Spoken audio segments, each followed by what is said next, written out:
Selamat sore, bertemu kembali pada mata kuliah Konservasi Sumber Daya Hayati Perairan bagi mahasiswa semester 5 Program Studi Manajemen Sumber Daya Perairan. Pada pertemuan minggu keempat ini, kita akan membahas modul 2 dengan topik konservasi. Modul ini memperkenalkan definisi dan konsep konservasi, makna dan pentingnya konservasi, tujuan dan sasaran konservasi, serta etika konservasi. Secara keseluruhan, modul ini akan dibahas dalam 2 kali pertemuan, yaitu minggu keempat dan minggu kelima. Tujuan dari pembelajaran modul ini diharapkan mahasiswa mampu untuk 1. Mendefinisikan dan mendiskusikan tentang konservasi sumber daya hayati perairan. 2. Memahami dan mendiskusikan makna, konsep, dan pentingnya konservasi sumber daya hayati perairan. 3. Memahami dan mendiskusikan tujuan dan sasaran konservasi sumber daya hayati perairan. 4. Memahami dan mendiskusikan etika konservasi. Modul ini dibahas dalam 3 bagian, di mana bagian 1 dan 2 akan dibahas pada minggu keempat ini, yaitu pengertian, makna, konsep, dan pentingnya konservasi sumber daya hayati perairan. 2. Tujuan dan sasaran konservasi sumber daya hayati perairan. Dan ketiga, etika konservasi akan dibahas pada minggu berikutnya. Kita langsung saja kepada materi yang pertama, yaitu tentang pengertian, makna, konsep, dan pentingnya konservasi. Konservasi ini definisikan sebagai pengelolaan biosfer sehingga menghasilkan keuntungan tertinggi bagi generasi sekarang, sambil mempertahankan atau memelihara potensi untuk memenuhi kebutuhan dan aspirasi generasi mendatang. Jadi konservasi itu adalah pengelolaan biosfer dalam rangka memenuhi kebutuhan generasi sekarang sambil tetap memelihara potensi untuk memenuhi kebutuhan dan aspirasi generasi mendatang. Ada 3 yang harus dilakukan dalam rangka pengelolaan biosfer melalui pendekatan konservasi. Yang pertama, pertahankan proses ekologis esensial dan sistem pendukung kehidupan yang mendukung semua kehidupan. Apa itu proses-proses ekologis esensial?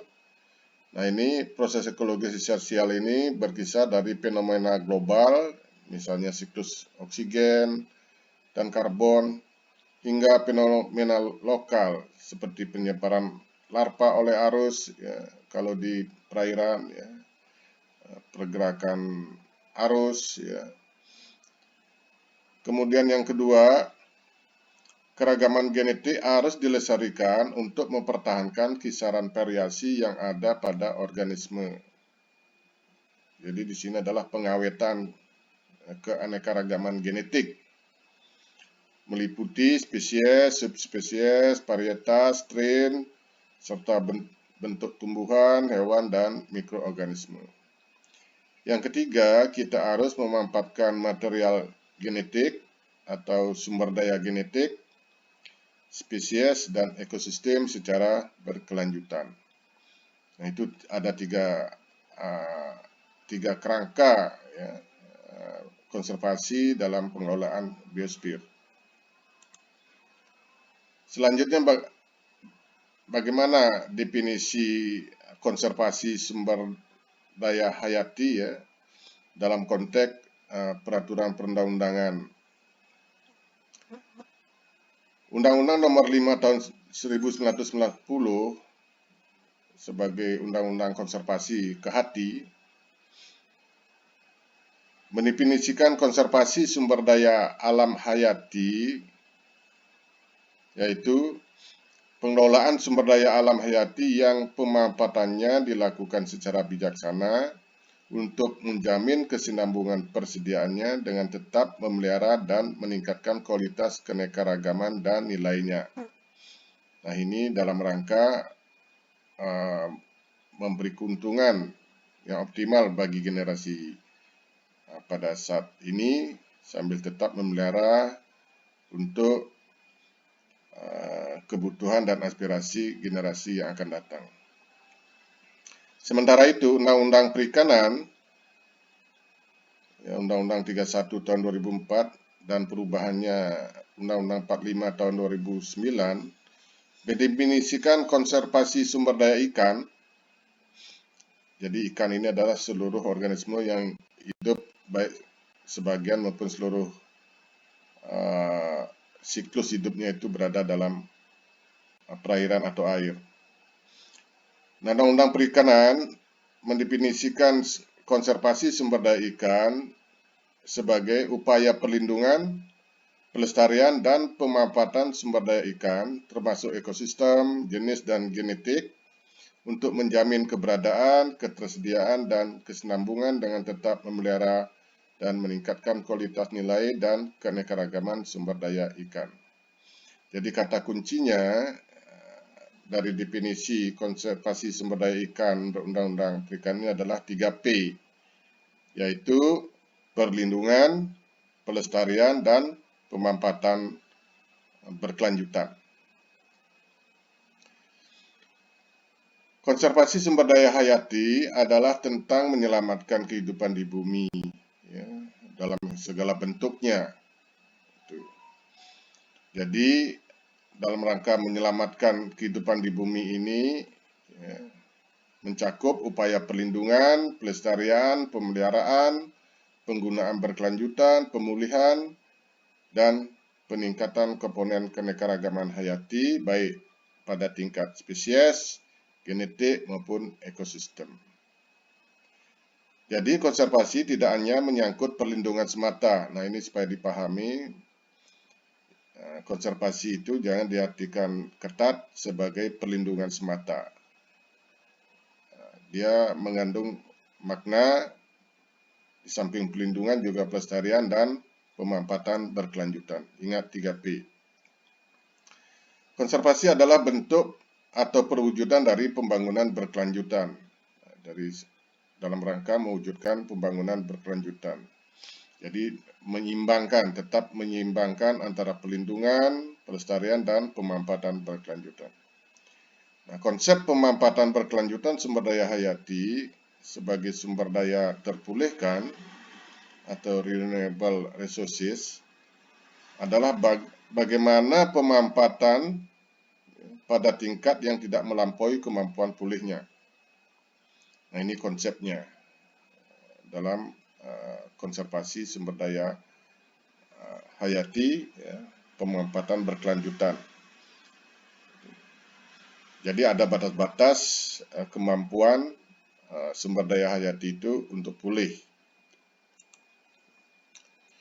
Berikutnya adalah tentang konsep dan pentingnya konservasi sumber daya hayati perairan. Kenapa diperlukan konservasi sumber daya hayati perairan? Sumber daya hayati perairan sangat penting bagi evolusi dan untuk memelihara sistem-sistem kehidupan di perairan pada khususnya dan biosfer pada umumnya yang berkelanjutan. Di sisi lain, sumber daya hayati perairan ini sedang mengalami pengurangan yang nyata karena kegiatan manusia. Jadi inilah dibutuhkan konservasi, mengingat sumber daya hayati perairan itu begitu dibutuhkan bagi kesejahteraan manusia, ya, untuk kelangsungan kehidupan makhluk hidup dan manusia yang memanfaatkannya. Sementara kita tahu bahwa sumber daya hayati perairan itu sedang berada dalam ancaman yang mengarah pada kemerosotan atau pengurangan. Nah, sangat penting untuk mengantisipasi, mencegah, dan mengatasi penyebab pengurangan yang nyata itu atau hilangnya sumber daya hayati perairan pada sumbernya. Nah, konservasi sumber daya hayati perairan merupakan kepentingan yang menentukan dalam pemenuhan kebutuhan pangan, kesehatan, dan kebutuhan lain bagi umat manusia yang selalu berkembang. Jadi akhirnya juga konservasi ini bagi pemenuhan kebutuhan manusia yang semakin bertambah jumlahnya, ya, baik dalam rangka pemenuhan pangan, kesehatan, dan kebutuhan lain. Konservasi adalah tindakan, ya, dia merupakan tindakan baik menghormati hidup maupun membuat hidup lebih ramah dengan menemukan dan hidup sesuai aturan ekologis. Nah, nanti dalam materi etika konservasi kita akan bahas ini bahwa manusia harus juga hidup dalam batas-batas ekologis. Ya. Selain itu, konservasi juga sesuatu yang jauh lebih mendesak, di mana sekurang-kurangnya setengah populasi dunia sekarang berjuang terhadap masalah hidup dan mati. Jadi, banyak orang-orang seperti petani, nelayan, pemburu, ya, itu hidupnya adalah sangat bergantung dengan sumber daya hayati yang ada di alam. Dan keberadaan sumber daya hayati yang semakin merosot di alam ini sangat berpengaruh kepada kehidupan mereka, terutama yang bersifat subsisten. Jadi memanfaatkan sumber daya hayati hanya untuk konsumsi untuk kelangsungan hidupnya. Konservasi adalah satu-satunya jalan mereka masih memperoleh penghidupan dalam jangka panjang.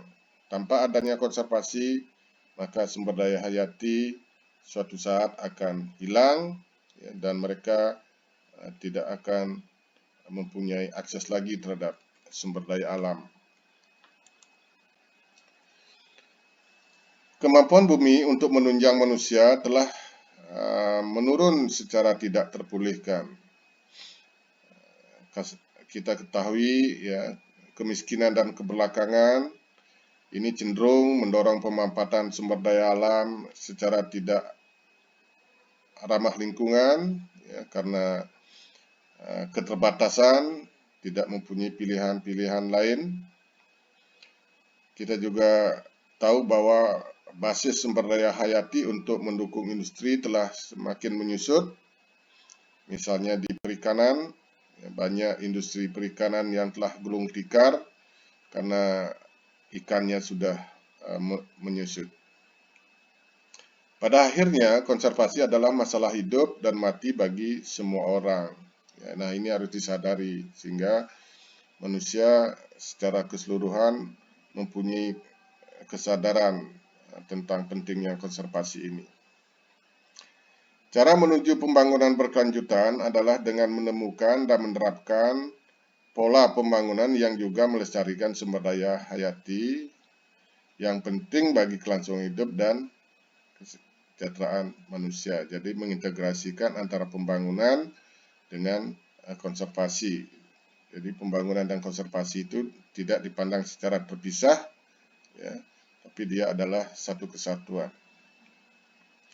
Konservasi sering dianggap dan diperlakukan sebagai kegiatan khusus atau terbatas, padahal kenyataannya konservasi adalah proses yang melintasi semua kegiatan manusia. Nah, inilah seringkali kenapa terjadi kegagalan dalam upaya konservasi, karena konservasi itu seringkali dipandang sebagai tindakan terbatas, ya, dan terpisah. Jadi tidak mendasari semua tindakan manusia. Agar hal ini dapat dicapai, kita masing-masing harus mengarahkan kembali pandangan kita tentang dunia dan tempat serta peran kita di dalamnya. Nah, ini adalah dasar-dasar bagi pentingnya penanaman kesadaran konservasi.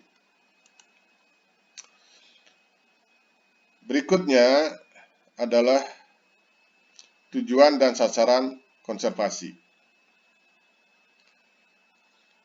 Tujuan konservasi sumber daya hayati perairan adalah mengusahakan terwujudnya kelestarian sumber daya hayati perairan serta keseimbangan ekosistemnya sehingga dapat lebih mendukung upaya peningkatan kesejahteraan dan mutu kehidupan manusia. Jadi pada saat konservasi ini dilaksanakan, pada akhirnya juga ditujukan kepada kesejahteraan dan kualitas hidup manusia. Nah, berhasilnya konservasi sumber daya hayati perairan berkaitan erat dengan tercapainya 3 sasaran konservasi. Ini juga terkait dengan 3P tadi. Ya. Yang pertama, terpeliharanya proses ekologis yang menunjang sistem penyangga kehidupan sebagai kehidupan perairan bagi kelangsungan pembangunan dan kesejahteraan manusia. Jadi penting menjaga proses-proses ekologis. Ya. Yang kedua, terpeliharanya keanekaragaman sumber genetik, spesies, dan tipe-tipe ekosistemnya, sehingga mampu menunjang pembangunan ilmu pengetahuan, teknologi, yang memungkinkan pemenuhan kebutuhan manusia yang menggunakan sumber daya hayati perairan bagi kesejahteraan. Yang ketiga, terkendalinya pemanfaatan sumber daya hayati perairan sehingga terjamin kelestariannya bagi pemanfaatan berkelanjutan. Ya, konservasi sumber daya hayati perairan memberikan berbagai manfaat bagi ekosistem alami, ya, jenis dan genetik serta komunitas manusia.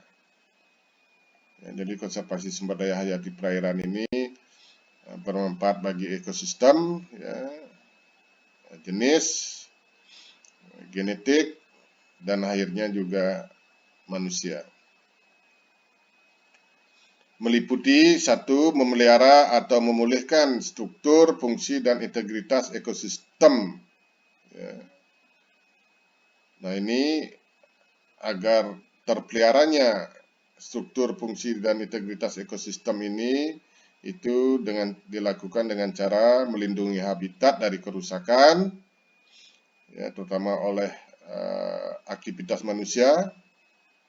Berikutnya, menghindari hilangnya keanekaragaman hayati dan produktivitas biologis. Ya.